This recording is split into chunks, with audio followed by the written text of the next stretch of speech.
Friends, ಇವತ್ತಿನ ವಿಡಿಯೋದಲ್ಲಿ 2 ಲೈಟಲ್ಲಿ ಒಂದು ಲೈಟ್ ಬರ್ತಿತ್ತು, ಒಂದು ಲೈಟ್ ಬರ್ತಿಲ್ಲ ಅಂದರೆ ಅದನ್ನು ಯಾವ ರೀತಿ ರೆಡಿ ಮಾಡೋದು ಅಂತ ನೋಡೋದು. ಮೊದಲಿಗೆ ಬಲ್ಬ್ನ ತೆಗೆದು ಬೋರ್ಡನ್ನು ಚೆಕ್ ಮಾಡ್ಕೊಳ್ಳಿ. ಬೋರ್ಡನ್ನು ಚೆಕ್ ಮಾಡ್ಕೊಂಡು ಯಾವುದೇ ರೀತಿ ಧೂಳೇನಾದ್ರು ಇದ್ದರೆ ಅದನ್ನು ಕ್ಲೀನ್ ಮಾಡಿ ಮತ್ತೆ ಹಾಕಿ ಆನ್ ಮಾಡಬೇಕು. ಆನ್ ಮಾಡಿದ್ಮೇಲೂ ಅದೇನಾದ್ರು ಬರಲಿಲ್ಲ ಅಂತ ಅಂದರೆ ನಾವು ಓರ್ಡ್ರನ್ನ ಹೀಗೆ ತಗೋಬೇಕಾಗುತ್ತೆ.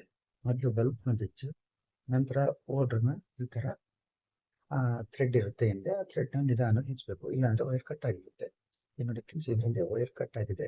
ಇದನ್ನು ಹೇಗೆ ರೆಡಿ ಮಾಡಬೇಕು ಅಂದರೆ ಮೊದಲಿಗೆ ಸಾಲ್ಡ್ರಿಂಗ್ ಪೇಸ್ಟ್ನ ತಗೊಂಡು ಅದು ವೈರ್ನ ಓರ್ಡ್ರನ್ನ ಎರಡು ತುದಿಗೆ ಸಾಲ್ಡ್ರ್ ಮಾಡಬೇಕಾಗುತ್ತೆ.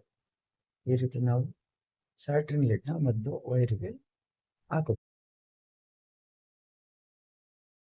ನಿಧಾನಕ್ಕೆ ಈ ಥರ ಹಾಕಂಡು ಆದಮೇಲೆ ನಾವು ವೈರ್ನ ಎರಡೂ ತುದಿಗೆ ಹೀಗೆ ಸಾಲ್ಡ್ರ್ ಮಾಡ್ಕೋಬೇಕಾಗುತ್ತೆ. ಅಂದರೆ ಸಾಲ್ಡ್ರಿಂಗ್ ಲೈಟ್ನ ನೀಟಾಗಿ ಕವರಿಂಗ್ ಮಾಡ್ಕೋಬೇಕಾಗುತ್ತೆ, ಇಲ್ಲಾಂದರೆ ಸಾಲ್ಡ್ರ್ ನೀಟಾಗಿ ಕೂರಲ್ಲ. ನಂತರ ಇದಕ್ಕೆ ನಾವು ಸರಿಯಾಗಿ ಕೂತಿರ್ಲಿಲ್ಲ, ಅದಕ್ಕೆ ಮತ್ತೆ ಅದನ್ನ ನೀಟಾಗಿ ಪೇಸ್ಟ್ ಮಾಡ್ಕೊಂಡು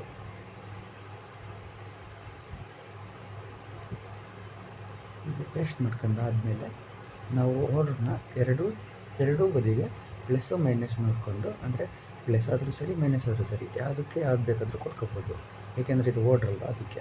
ನಂತರ ಇದನ್ನು ಆ ಲೈಟಿಂದ ತುದಿಗೆ ಜಾಯಿಂಟ್ ಮಾಡ್ಕೊಂಡು ಈ ಥರ ನೀಟಾಗಿ ಟೇಪ್ ಹಾಕೋಬೇಕು, ಗಟ್ಟಿಗೆ ಟೇಪ್ ಹಾಕೋಬೇಕು. ಏಕೆ ಗಟ್ಟಿಗೆ ಟೇಪ್ ಹಾಕಲಿಲ್ಲ ಅಂದರೆ ಅದು ಕರೆಕ್ಟಾಗಿ, ಅಂದರೆ ಮತ್ತೆ ನಾವು ವೈರ್ನ ಎಳಿಬೇಕಾದ್ರೆ ಅದು ಬರುತ್ತೆ. ನಂತರ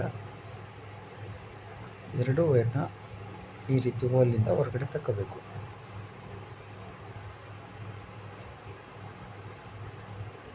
ಹೀಗೆ ತೆಗೆದು ಈ ಥರ ನಾವು ಓರ್ಡ್ರನ್ನ ಅದಕ್ಕೆ ಫಿಕ್ಸ್ ಮಾಡ್ಕೋಬೇಕಾಗುತ್ತೆ. ನಂತರ ಇದಕ್ಕೆ ಅದನ್ನು ಫಿಟ್ಟಿಂಗ್ಸ್ ಎಲ್ಲನ್ನು ಕೂರಿಸಿ ಬಲ್ಪ್ ಹಾಕಿ ಚೆಕ್ ಮಾಡಬೇಕು. ಬಲ್ಪ್ ಹಾಕಿ ಸ್ಪ್ಯಾನರ್ ಇತ್ತು ಅಂದರೆ ಸ್ಪ್ಯಾನರಲ್ಲಿ ನೀವು ಟೈಟ್ ಮಾಡ್ಕೋಬೇಕಾಗುತ್ತೆ. ಸ್ಪ್ಯಾನರ್ ಇಲ್ಲ ಅಂದರೆ ನೀವು ಕಟಿಂಗ್ ಪ್ಲೇಯರಲ್ಲಿ ಬೇಕಾದರೂ ಟೈಟ್ ಮಾಡ್ಕೋಬೋದು.